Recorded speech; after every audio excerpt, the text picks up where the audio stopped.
রহমতুল্লাহ। সবাইকে শুভেচ্ছা। আশা করি তোমরা সবাই ভালো আছো। আজকে আমাদের ক্লাস হচ্ছে অধ্যায় 13.2 সাধারণ গণিতের গুণিত ধারা অঙ্ক করাবো। গত দুইটা ক্লাসে আমি সমাধারার অঙ্ক করিয়েছি এবং টেস্ট পেপারের মধ্যে আসে যে এরকম টাইপের অঙ্কগুলো আমি বেশি করিয়েছি। তোমরা আশা করি সবাই চেষ্টা করলে তোমার পাপা আর যদি পারো তাহলে আমার ফেসবুক যে পেজ আছে অথবা গ্রুপ আছে সেখানে কমেন্ট করে জানাতে পারো, অথবা এখানেও কমেন্ট করে জানাতে পারো। আর ভালো লাগলে অবশ্যই লাইক এবং কমেন্ট দিবা, অবশ্যই তোমাদের ফ্রেন্ডদের সাথে শেয়ার করবো অবশ্যই। আজকে ক্লাস শুরু করার আগে একটা কুইজ দিয়ে শুরু করি। কুইজটা হচ্ছে এখানে প্রত্যেকটা রো এবং প্রত্যেকটা কলামে 3টা করে ডট আছে। তোমাদের কাজ হচ্ছে কলম না উঠিয়ে 4টা রেখার মাধ্যমে এটা যোগ করবা। ঠিক এরকম 1 2 3 4, তাহলে হয় না, এটা বাদ গেছে, কারণ এটা দিলে 5 নাম্বারটা হয়ে যাবে। এখন কিভাবে তোমরা এটা করবা একটু চেষ্টা করবা, আমি ভিডিও শেষে তোমাদেরকে এটার সলিউশন করে দেবো আজকে ক্লাসের শেষের দিকে। তাহলে কথা না বলে আজকে ক্লাস শুরু করি। গুণোত্তর ধারা, আমরা জানি কোন ধারার যে কোনো পদ এবং তার পূর্ববর্তী পদের অনুপাত যদি সর্বদা একই যদি হয় তখন তাকে বলা হবে গুণোত্তর ধারা। অনুপাত বা ভাগফলটা যদি সর্বদা সমান যদি হয় তখন তাকে বলা হবে। সংজ্ঞাটা ভিডিও ডিসক্রিপশনে দেওয়া থাকবে। এখন আমি গত ক্লাসে বলছিলাম এগুলো একটা সাধারণ একটা রাশি থাকে বা সাধারণ একটা ধারা থাকে। এখানে সাধারণ ধারা হচ্ছে a plus a r plus a r square plus a r cube. That means প্রথম পদ হচ্ছে a, দ্বিতীয় পদ হচ্ছে এ আর, তৃতীয় পদ হচ্ছে এ আর স্কোয়ার এবং চতুর্থ পদ হচ্ছে এ আর কিউব। তাহলে দশম পদটা কত হবে? এ আর টু দি পাওয়ার 9। 100তম পদ কত হবে? এ আর টু দি পাওয়ার 99। 300তম পদ কত হবে? এ আর টু দি পাওয়ার 299। 199তম পদ কত হবে? এ আর টু দি পাওয়ার 198।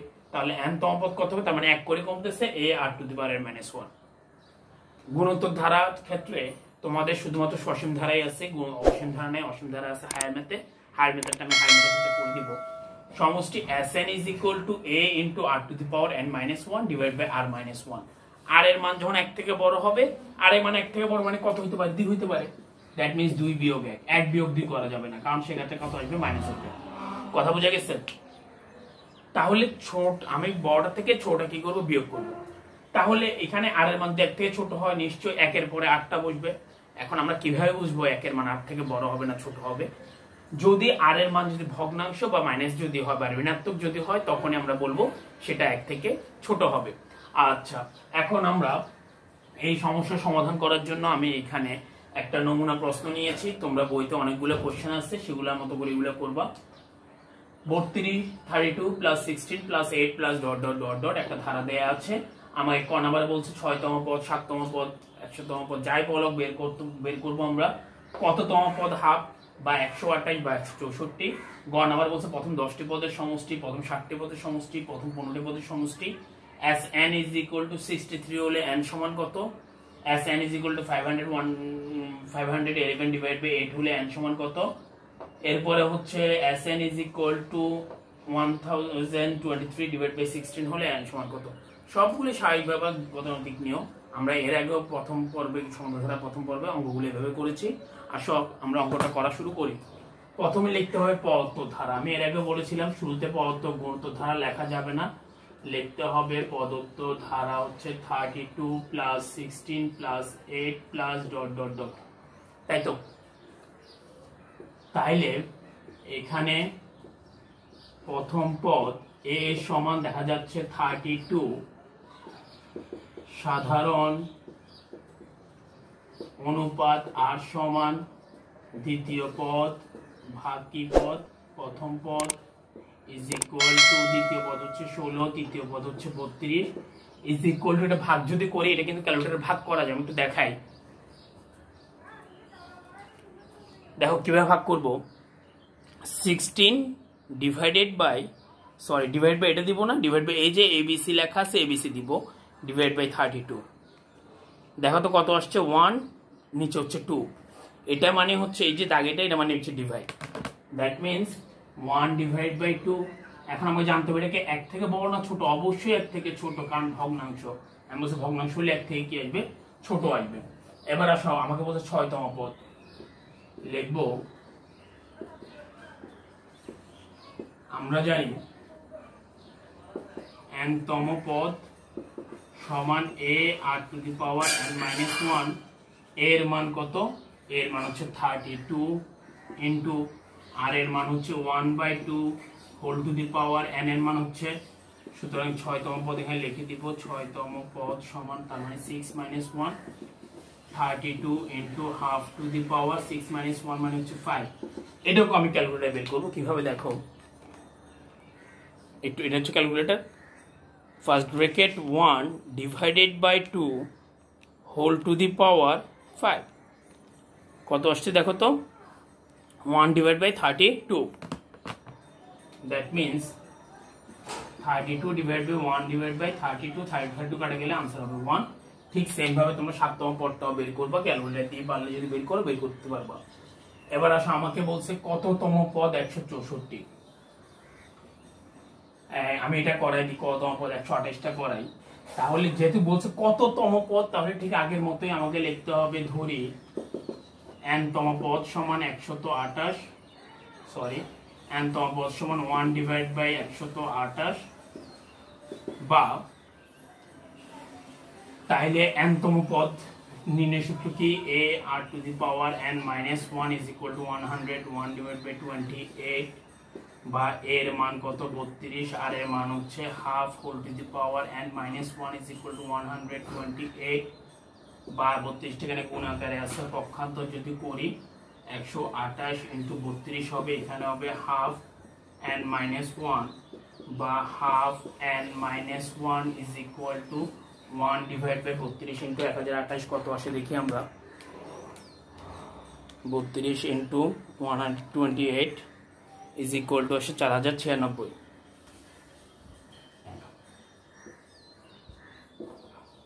এখন আমার দেখো বাম পাশে আছে হাফ, তাই তো? আমি দেখবো আমার ডান পাশে, আমার এই ডান পাশে হাফের উপর পাওয়ার কত দিলে 1 ডিভাইড বাই 4096 আসে, অথবা 2 এর উপর পাওয়ার কত দিলে 4096 আসে। আমরা শুধু দুইটা ট্রাই করব। আসো 2 টু দি পাওয়ার দিতে থাকি। 2 টু দি পাওয়ার 6 দিলাম, আসে না। 2 টু দি পাওয়ার 8 দিব, আসে না। 2 টু দি পাওয়ার 10 দিই, আসে না। 2 to the power 11, 2 to the পাওয়ার 12 চলে আসছে। 2 টু দি পাওয়ার 12 দিলে আসে। তার মানে পাওয়ার 12 দিলে এটা আসবে, তাই তো? তাহলে উভয় পাশ থেকে কি কাটা যায়?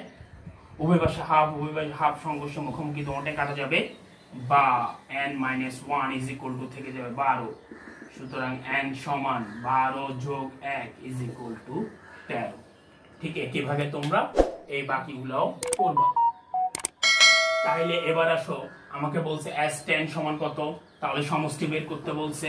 সমষ্টি নির্ণয় সূত্র আমার দেখা যাচ্ছে দুইটা আছে, কোনটা বসবে দেখতে বোঝা যাচ্ছে। আর এর মান 1 থেকে ছোট হলে এটা, আর এর মান 1 থেকে বড় হলে এটা। যেহেতু আর এর মান 1 থেকে ছোট, তাহলে সূত্র বসবে। দ্বিতীয়টা লিখবো আমরা জানি, আমরা জানি প্রথম n সংখ্যক পদের সমষ্টি Sn is equal to a1 minus r to the power n divided by 1 minus r। Side note অবশ্যই দিতে হবে, যেহেতু r এর মান 1 থেকে ছোট। এটা না দিলে 1 নাম্বার কাটা যাবে। ইজ ইকুয়াল এর মান হচ্ছে 32, 1 মাইনাস আর এর মান হচ্ছে half into 1 minus r to the power, আমাকে কততম পদের সমষ্টি বের করতে বলছে? মনে হয় 15 বের করব। as 15 is equal to 32 into আর এর মান ছিল, সরি এখানে আর এর মানটা বসানো, আর এর মান ছিল হাফ হোল টু দি পাওয়ার ছিল 15 into 1 minus 1 divided by 2 to the power 15, কারণ আমরা পাওয়ার দিলেও যা না দিলেও তা, ডিভাইডেড বাই 1 থেকে হাফ। আমরা জানি 1 থেকে হাফ বিয়োগ করলে আর কত থাকবে? হাফ থাকবে। is equal to 32 into 1 minus 1 divided by 215। এটা আসলে মান বসাচ্ছি না, কারণ হচ্ছে মানটা বিশাল বড় আসে। 2 to the power 15 মানে কত আসে আমি তোমাকে দেখাই। 2 to the power 15 is equal to আছে 32768। এটা বসানোর চাইতে না বসানোটাই হচ্ছে ভালো। ঠিক আছে, এই জন্য আমি বসাই নেই। ঠিক আছে, এত বড় মানগুলো সাধারণত বসা বানাতে না, যেটা 4 ডিজিট 5 ডিজিট চলে যাবে সেই ডিজিটগুলো বসানোর দরকার নেই। বোঝা গেছে, যে সংখ্যার ক্ষেত্রে চলে যাবে। ইনটু এই যে এটা হচ্ছে ভাগ, ভাগের নিচে আবার একটা হর আছে, ভাগটাকে আমরা গুণ করব, গুণ করতে গেলে নিচেরটা উপরে উঠবে, উপরটা কোথায় যাবে নিচে, নিচে 1 লেখা দরকার হয় না। 32 দুগুণে 64 ইনটু 1 মাইনাস 1 ডিভাইড বাই 215। এখানে আনসার রেখে দিলে হবে। আর কেউ যদি বলে যে না স্যার আমি আনসার বসাবো, আনসার বসানোর জন্য আমাদের উপায় হচ্ছে এই ক্যালকুলেটর। আসো দেখি, 64 into 1 minus 1 divided by 2 to the power 15, first bracket close, দশমিক আসছে না, শিফট দিয়ে এবিসি দিবা। কত আসছে দেখো, 32767 32767 ডিভাইডেড বাই 512 বা 512।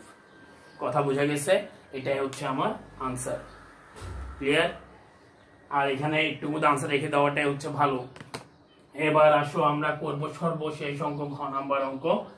আবারও লিখবো ধরি, যেহেতু আমাকে এন এর মান বের করতে বলছে, আমাকে পদ বা কততম পদ বা এন এর মান বের করতে হলে আমাকে কি লিখতে হবে, আমাকে লিখতে হবে আমরা ধরি বা মনে করি বা মনে ধরি। প্রথম এন সংখ্যক পদের সমষ্টি কোনটা করবো আমরা, লাস্টেরটা করি, তোমাদের জন্য কঠিন হবে মনে হয়। 1023 ডিভাইডেড বাই 16 বা 1023 ডিভাইড বাই 16। সূত্র কোনটা বসবে, প্রথমটা না দ্বিতীয়টা? নিশ্চয় দ্বিতীয়টা, যেহেতু আর এর মান 1 থেকে ছোট। A 1 minus r to the power n divided by 1 minus r is equal 1023 divided by 16। এর মান ছিল 32 ডিভাইডেড বাই 1 মাইনাস আর এর মান হচ্ছে হাফ, 1 মাইনাস আর এর মান কত, আচ্ছা আর এর মান এটা বসাই দিই আমরা, half whole to the power কত n is equal to 1023 divide by কত 16 বা 32। এক থেকে হাফ বিয়োগ করলে আমরা জানি কত থাকবে, half into 1 minus 1 divide by 2 to the power whole to the power কত n is equal to 1023 divide by 16। অঙ্কগুলো করার সময় খুব ঠান্ডা মাথায় ধীরে স্থির ভাবে করবা, নার্ভাস হবো না। আমরা অনেকে নার্ভাস হয়ে যাই, আমাদের অঙ্ক হচ্ছে না হচ্ছে, এটা কনফিডেন্স রাখবা আমি যেটা করতে সেটা পারফেক্ট এবং হচ্ছে, এটা মনে রাখতে পারলেই অঙ্কটা হবে। তাইলে এবার আমি শুধুমাত্র এই জিনিসটা রাখবো, 1 minus 1/2 whole to the power n সমান 1023 গুণ হাফটা এখানে আসলে গুণ হবে, তাই এখানে ভাগ যেহেতু আছে এখানে আসলে কি হবে গুণ হাফ, আর 32টা এখানে আসলে কি হবে, এখানে যেহেতু গুণ উপরে হরে আছে এখানে আসলে লবে আসবে, এখানে আসবে কত হাফ 32। এবার আমরা নিচের গুলা গুণ করে দিব, 1টাকে পক্ষান্তর করলে নিশ্চয়ই +1, পক্ষান্তর করলে কি হবে -1 হবে। আর আমি এটা গুণ করব, আসো গুণ করি, 16 গুণ 32 গুণ 2 কত আসছে 1024। তাহলে 1023 নিচে হচ্ছে কত 1024। এবার এটাকে ক্যালকুলেশন করব আমরা, ক্যালকুলেটর যদি করি, ক্যালকুলেটর দিয়ে করব, যদি ফ্রি হাত দিয়ে করতে চাও হাত দিয়ে করতে হবে, এটা খুবই সোজা। 1024 হচ্ছে লসাগু, 1023 এটার সাথে গুণ হবে 1024 বা -1/2 whole to the power n is equal to 23 থেকে 24 বিয়োগ করলে -1, 1023 থেকে 1024 is equal to 1024। Minus minus কাটা যাবে, মাইনাস কাটা গেলে কি থাকবে, এখানে থাকবে half whole to the power n। এখানে ডান পাশে যেহেতু হাফ, আমার বাম পাশে হাফ আনতে হবে, বাম পাশে আমি হাফ নিয়ে আসছি, ডান পাশে আমি কিনে আসছি হাফ। এখন দেখতে হবে 2 এর উপর পাওয়ার কত দিলে 1024 আসে। 2 এর উপর পাওয়ার আমি 6 দিলাম, আসে না। 2 এর উপর পাওয়ার আমি 8 দিলাম, আসে না। 2 এর উপর পাওয়ার আমি 9 দিলাম, আসে না। 2 এর উপর পাওয়ার আমি কত দিব, 10 দিব। হ্যাঁ আমার চলে আসছে, 2 এর উপর পাওয়ার 10 দিলে চলে আসে। সুতরাং উভয় পাশ থেকে হাফ হাফ কাটা যাবে, মুখোমুখি সংঘর্ষ is equal two n is equal two কত 10। এটাই হচ্ছে আমার আনসার। কথা বুঝে গেছে সুপ্রিয় শিক্ষার্থীরা? আমরা বাকি অঙ্কগুলো করার চেষ্টা করব, যদি না পারো অবশ্যই কমেন্ট করে জানাবা। আর এখন আমার কাজ হচ্ছে ক্লাসের শুরুতে যে কুইজটা দিছিলাম, যারা যারা চেষ্টা করছো অথবা ভবিষ্যতে চেষ্টা করবো তাদের জন্য বলি, আমি গতভাবে একটা কথা বলছিলাম, ম্যাথ করার জন্য তোমাকে অবশ্যই বাউন্ডারি থেকে বের হতে হবে। কি বলছিলাম? বাউন্ডারি থেকে বের হতে হবে। এটা কিভাবে যোগ করবো আমরা দেখাই। আমি মুছে দিই। আমার ডট ছিল কয়টা? 9টা। 1 2 3 4 5 6 7 8 9। শুরু করি।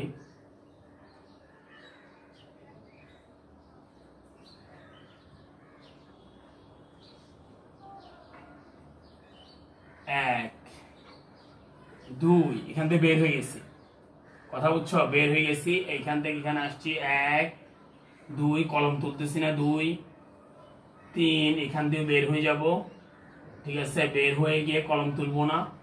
ঠিক আছে, এখান থেকে ঠিক কোথায় চলে আসবো, এই হয়ে গেছে আমার আনসার। মোট রেখা হচ্ছে 1টা 2টা 3টা 4টা, মোট 4টা রেখা ঠিক এভাবে করা যায়। ধন্যবাদ সবাইকে। পরবর্তী ক্লাসের জন্য চোখ রাখবা অবশ্যই। ভালো লাগলে ফ্রেন্ডদের শেয়ার করবা। আল্লাহ হাফেজ, আসসালামু আলাইকুম।